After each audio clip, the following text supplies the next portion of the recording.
Assalamu alaikum wa rahmatullahi wa barakatuhu. My dear students Walaikum assalam, sir. and gentlemen, first of all, I would like to talk to you, or the purpose of my this short talk is to make you understand the importance of communication skill. We ask our students in every semester to present a topic to come and talk to their classmate in the classroom. But unfortunately, we are online. So let me explain to you why we are asking students to come and present and to talk to their classmates in the classroom. The purpose is that in the very first day of the semester, usually ask a question from my students. I ask them that which language is the most sacred language. So obviously, the students tell me that the Arabic. We are Muslims, and Arabic is the most sacred language for us. Then I ask them that which language is number two most sacred language? So it's very difficult for students to answer this question. Then I answer this my own question. I tell them that number two most sacred language is my mother tongue, whether it is Punjabi or it's Urdu or it's Balochi or it's Sindhi or it's Pashto or whatever. So far as the English language is concerned, no sanctity is attached to English language. But you like it or you do not like it. This is the official language of our country. If you know everything, but you don't speak good English, you can lose a lot in your career.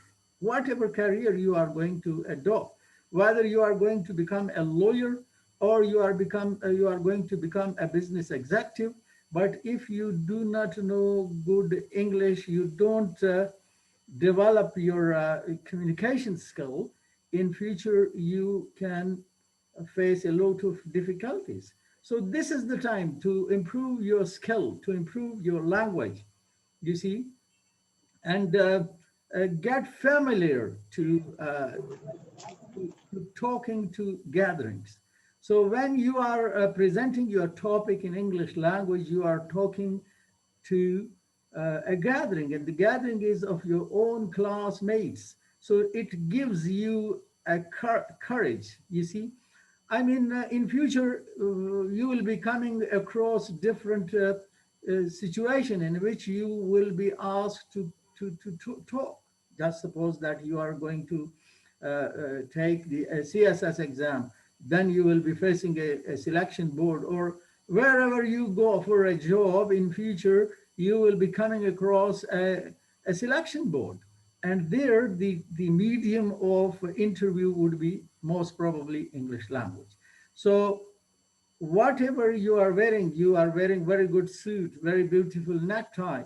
You see, its effect would be just for a few minutes, few minutes. When you start talking, then everything would be clear.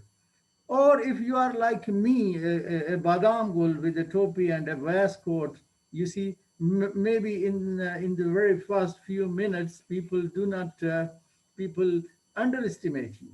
But when you start talking, when you have good communication skills, when you know good language, then you see people would be giving attention to you.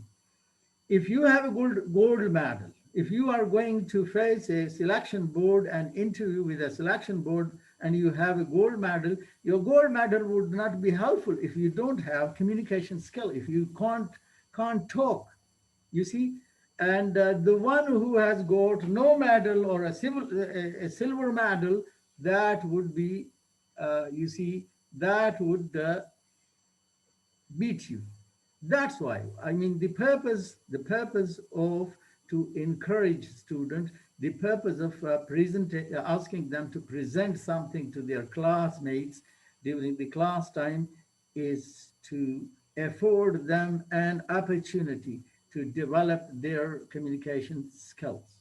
I mean, You see, languages have no religion.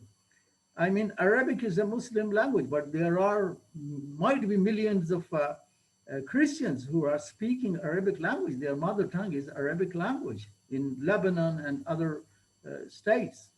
There are millions and billions of Muslims, you see, whose mother tongue is English. So English, you can't say that English is a Kafir language and Arabic is a Muslim language. I mean, this is a tool, and you can you see you can treat it as a third most important language for you. English language and communication skill is a tool for your earning, you see, a future. If your tool is blunt, if you don't know good English, if you don't have communication skills, then you can lose a lot in your future. So I would advise you to concentrate upon, you see, developing your communication skill, developing your English language. Don't forget one thing: whether you are a learner of English language or Arabic language or Persian language, you see, you must be very careful about the pronunciation. If your pronunciation is not good, then people may not understand you. That reminds me, you see, an event. While I was studying in the University of London, I usually work as interpreter. People used to come there, you see, to the Refugee Legal Center, and the Refugee Legal Center, they used to call me to interpret from Urdu and Arabic and Pashto and Punjabi, you see, in English language. So what happened that once I was called by that, they used to pay me a very good amount, 15 pounds per hour. So when I got there, you see, my getup is of a Maulvi Sahib. You see, I saw a young man in a beautiful three-piece suit. He asked me, Maulvi Sahib, आप इधर कैसे नजर आ रहे हैं? I told him that I'm his interpreter. So he got annoyed when he heard that this Maulvi Sahib is going to be his interpreter. He got, "Oh, आप मेरे interpreter होंगे. You will be my interpreter. I'm a master. I hold a master degree in English literature from Pakistan." So he said these things in such an insulting way that I was shocked a lot.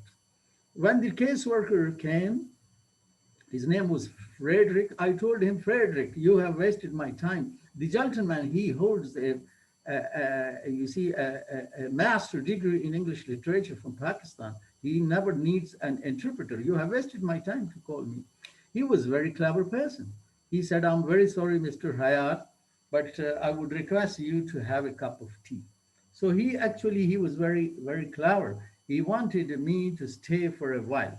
Then he started the interview. And the procedure used to be there that he used to ask questions from the one who has applied for asylum. So he asked about his name and everything.